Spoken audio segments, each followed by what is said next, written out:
بسم اللہ الرحمن الرحیم۔ اب استدلالات میں سے ایک بڑا اہم استدلال جو یہ سارے گروہ پیش کرتے ہیں، یعنی سنت جو ہے وہ ماخذ شریعت نہیں قرآن ہی ہے، تو وہ ایک بڑا استدلال کیا ہے کہ جی قرآن جب خود اپنے بارے میں کہہ رہا ہے کہ وہ مکمل ہے اور ہر چیز اس نے بڑی وضاحت سے بیان کر دی ہے، اگر ہم یہ کہیں کہ نہیں قرآن کے باہر بھی دین کا کچھ حصہ ہے اور قرآن میں پورا دین نہیں ہے، قرآن کے علاوہ بھی ہمیں سنت کو ماننے کی ضرورت ہے، تو اس کا مطلب یہ ہوگا کہ ہم قرآن کے اس دعوے کو جھٹلا رہے ہیں۔ تو کیا اس کا مطلب ہے کہ قرآن ناقص ہے؟ قرآن نے پوری ہدایت نہیں ہمیں دی؟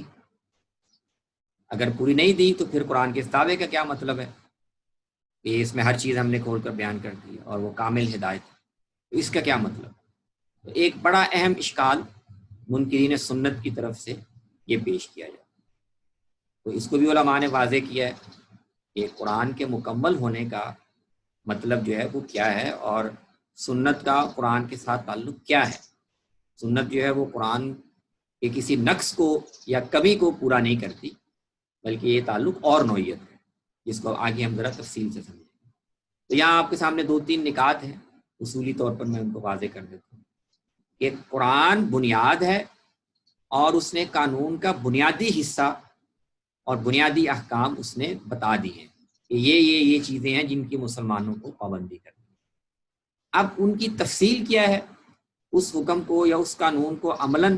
مختلف حالات میں عمل میں کیسے لانا ہے، تو یہ ضروری نہیں کہ وہ ہر چیز ہر تفصیل قرآن بیان کرے۔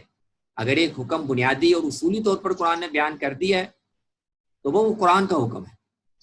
اب اس کی تفصیل یا اس کی تشریح میں پیغمبر صلی اللہ علیہ وسلم جو کچھ کہیں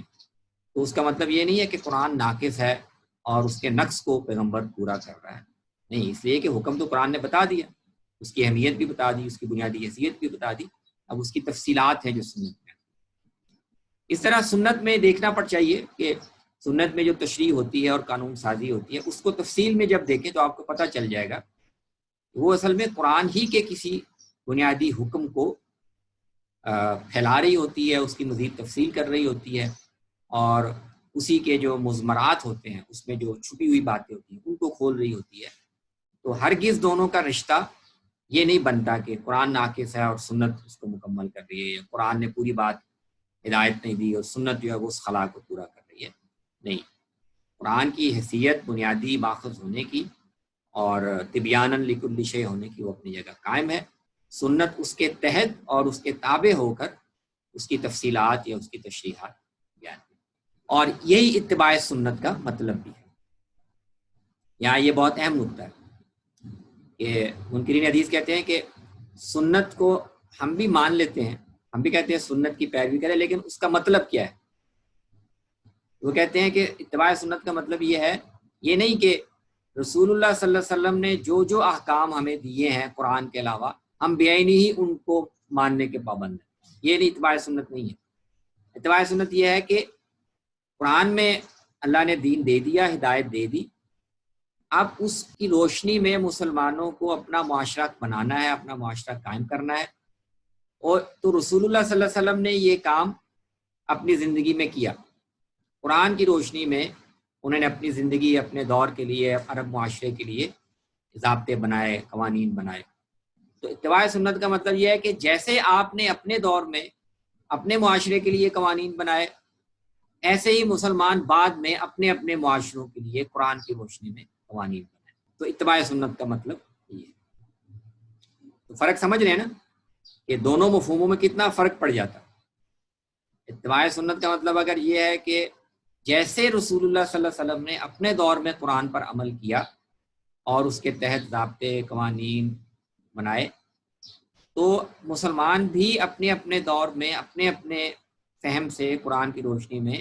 اپنے اپنے معاشرے قائم کریں۔ اس مفہوم کے لحاظ سے رسول اللہ صلی اللہ علیہ وسلم نے جو کچھ کیا یا کہا قرآن کے علاوہ اس کی پابندی مسلمانوں پر واجب نہیں، صرف یہ واجب ہے کہ جیسے آپ نے معاشرہ قائم کیا مرکز ملت کے طور پر مسلمانوں کو منظم کیا، ایسے ہی بعد میں بھی مسلمان اپنے آپ کو منظم۔ لیکن یہ اتباع سنت کا وہ مفہوم نہیں ہے جو امت ہمیشہ سے مانتی آ رہی۔ امت کے نزدیک اتباع سنت کا مطلب کیا ہے کہ نبی صلی اللہ علیہ وسلم نے دین کے طور پر جو بھی حکم دیا جو قرآن میں نہیں ہے لیکن آپ نے اپنے عمل سے یا قول سے واجب کیا ہے، اس کو ماننا بھی ہم پر لازم ہے، یہ اتباع سنت۔